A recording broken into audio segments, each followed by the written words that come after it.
Assalamualaikum warahmatullahi wabarakatuh. Hai semuanya, perkenalkan nama saya Ananda Sabrina Naufatitama dari D3A jurusan Fisioterapi tingkat 1 di Poltekkes Kemenkes Surakarta.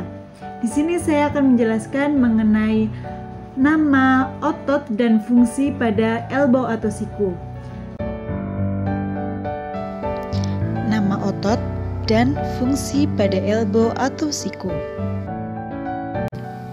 Sendi siku atau artikulasi antara troklea humerus dan processus coronoideus ulna adalah sendi monoaksial yang mampu melakukan gerakan fleksi dan ekstensi pada bidang sagital. Ada 5 otot utama yang menghasilkan gerakan fleksi dan ekstensi pada sendi siku.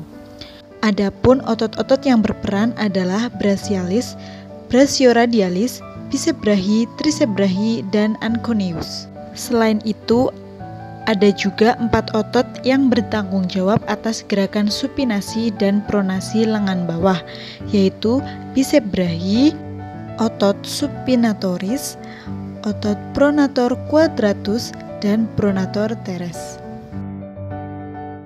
Selanjutnya, saya akan menjelaskan mengenai otot bagian anterior pada sendi siku.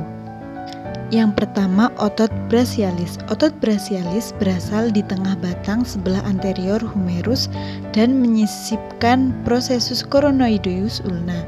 Karena origo dan insersio hanya mempunyai fungsi sebagai penggerak fleksi sendi siku. Letaknya di bawah otot biceps brachii. Yang kedua, ada brachioradialis. Otot brachioradialis mempunyai origo di epicondylus lateralis humerus dan berinsersio di processus stylodeus radii. Otot ini melewati bidang anterior sendi siku dan mempunyai fungsi sebagai fleksor sendi siku. Yang ketiga ada biceps brachii. Otot biceps brachii umumnya dianggap sebagai fleksor siku, tetapi tendon caput longum dan tendon caput breve dari biceps brachii juga melewati sendi bahu dan berkontribusi terhadap gerak bahu. Gerakan yang dihasilkan dari kontraksi otot ini adalah fleksi pada sendi siku dan supinasi pada lengan bawah. Berikut ini adalah gambar dari cara menentukan otot-otot. Yang pertama menentukan otot brachialis, yang kedua menentukan otot brachioradialis, dan yang ketiga adalah menentukan otot biceps brachii. Selanjutnya saya akan menjelaskan mengenai otot-otot bagian posterior sendi siku. Yang pertama triceps brachii. Caput longum berorigo pada tuberculum infraglenoidalis dari bibir glenoidalis scapula dan bergabung dengan caput lateralis dan caput medialis. Pada processus olecrani ulna, kontraksi triceps brachii menyebabkan gerakan ekstensi lengan bawah. Yang kedua ada anconeus. Otot anconeus berorigo pada epicondylus lateralis humeri dan berinsersio di processus olecrani ulna.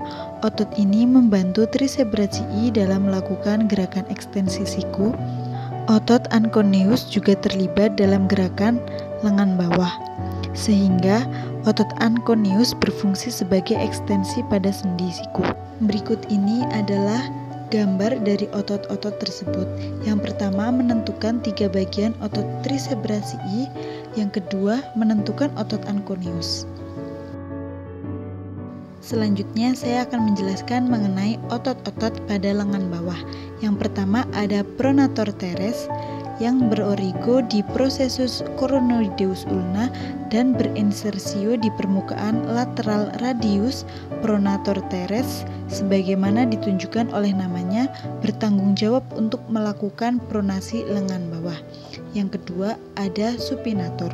Supinator berorigo dari ulna dan berinsersio pada bagian proximal radius. Nama otot ini menunjukkan fungsinya yaitu sebagai supinasi lengan. Yang ketiga ada pronator quadratus. Otot ini berorigo pada radius dan berinsersio pada ulna di bagian proksimal pergelangan tangan. Namanya mencerminkan fungsi dan bentuknya karena ulna adalah tulang yang stabil dalam artikulasi radionalis distalis. Ketika otot pronator quadratus berkontraksi, radius ditarik menuju ulna dan terjadi gerakan pronasi lengan bawah. Bisa kalian perhatikan berikut adalah gambar dari menentukan otot pronator teres dan otot pronator quadratus dan supinator.